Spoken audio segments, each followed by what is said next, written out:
teman-teman semua, kami dari kelompok 2C akan menjelaskan tentang kandungan dalam umbi gadung, cara pengolahannya, serta manfaatnya dalam bidang farmasi. Apa itu umbi gadung? Umbi gadung atau Dioicorealis pidiadennis merupakan anggota umbi-umbian yang mengandung zat gizi dan senyawa racun yang berbahaya. Kandungan utama umbi gadung adalah karbohidrat, sehingga menjadikan umbi ini banyak digunakan masyarakat sebagai sumber energi, dapat digunakan untuk menurunkan kadar gula darah penderita diabetes mellitus dan dapat juga mengobati penyakit rematik. Gadung merupakan perdu memanjang yang tingginya dapat mencapai 5-10 meter. Batangnya bulat, berbulu dan berduri yang tersebar sepanjang batang dan tangkai daun. Umbinya bulat diliputi rambut akar yang besar dan kaku.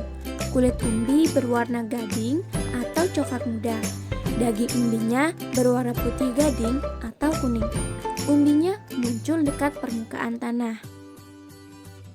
Gadung mengandung kalori, lemak, dan karbohidrat lebih rendah daripada singkong.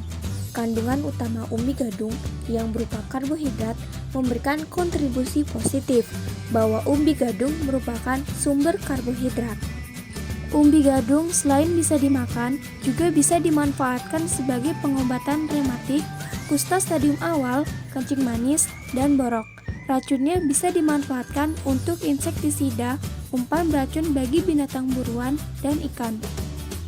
Selain mengandung zat gizi, umbi gadung juga mengandung alkaloid Dioskorin, yaitu suatu substansi yang bersifat relatif basa, mengandung satu atau lebih atom nitrogen, dan seringkali bersifat toksik.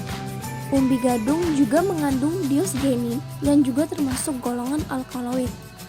Dioskorin bersifat lebih toksik dibanding dengan diosgenin, namun keduanya sering menyebabkan keracunan apabila gadung dikonsumsi. Gadung dapat diolah dengan cara umbi dipotong tipis-tipis, dicuci dengan air segar atau direbus beberapa kali dengan air garam, dan direndam dalam air mengalir. Umbinya dapat ekstrak menjadi tepung dan digunakan untuk berbagai keperluan industri dan masakan. Racun yang terdapat dalam umbi gadung banyak dipakai sebagai racun ikan, tikus, dan insektisida alami. Sedangkan jika diolah sebagai bahan makanan, umbi gadung harus dihilangkan racunnya terlebih dahulu.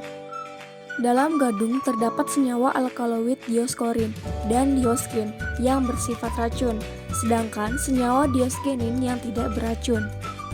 Umbi yang tua jika dibiarkan terus-menerus akan berubah warna menjadi hijau dan kadar racunnya meningkat.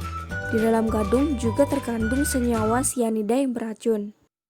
Dioskorin adalah senyawa beracun yang terdapat di dalam umbi gadung. Dioskorin memiliki rumus kimia C13H19O2N dengan berat molekul 221,16. Senyawa ini bersifat sangat mudah larut dalam air, asam, basa, alkohol, namun sukar larut dalam ether dan benzen. Gejala keracunan akibat mengkonsumsi gadung dengan pengolahan kurang sempurna antara lain radang kerongkongan, pening, lemas, muntah-muntah, pingsan, dan kejang perut. Secara teori, kandungan sianida umbi gadung segar yaitu 50-400 mg per kilogramnya. Asam sianida adalah senyawa organik dengan rumus molekul HCN. Senyawa ini berbentuk cairan tidak berwarna, berbau menyengat, seperti larutan asam lainnya, dan sangat beracun, dengan titik didih sedikit di atas suhu ruang 25,60 derajat. Asam sianida dapat terbentuk melalui proses penghancuran atau pengrusakan seperti contohnya dikupas, dikunyah, dipotong, dan diolah. Karena proses tersebut, senyawa glikosida sianogenik akan keluar dan bertemu dengan enzim beta-glukosidase atau sebagai katalisator dan enzim hidroksinitril liase dan menyebabkan terbentuknya HCN dalam umbi gadung. Senyawa glikosida sianogenik terdapat pada vakuola dan enzim berada pada sitoplasma umbi gadung, sehingga semakin tua umbi gadung, maka semakin banyak HCN yang terkandung di dalamnya. Jika umbi gadung rusak, maka kedua senyawa akan bertemu dan membentuk zat berbahaya, yaitu asam sianida atau HCN. Umbi gadung dapat dihilangkan kandungan HCN-nya dengan beberapa cara tradisional, misalnya menggunakan abu gosok, perendaman dalam air garam, dialiri dengan air mengalir selama berhari-hari, direndam dalam air laut, hingga dipotong tipis-tipis. Analisa asam sianida.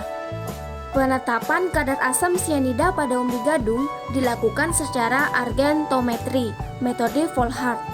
Argentometri merupakan salah satu cara untuk menentukan kadar zat dalam suatu larutan yang dilakukan dengan titrasi berdasarkan pembentukan endapan dengan ion Ag+. Umbi gadung juga bisa dikurangi kadar asam sianidanya dengan dilakukan perebusan dan direndam dalam larutan kapur.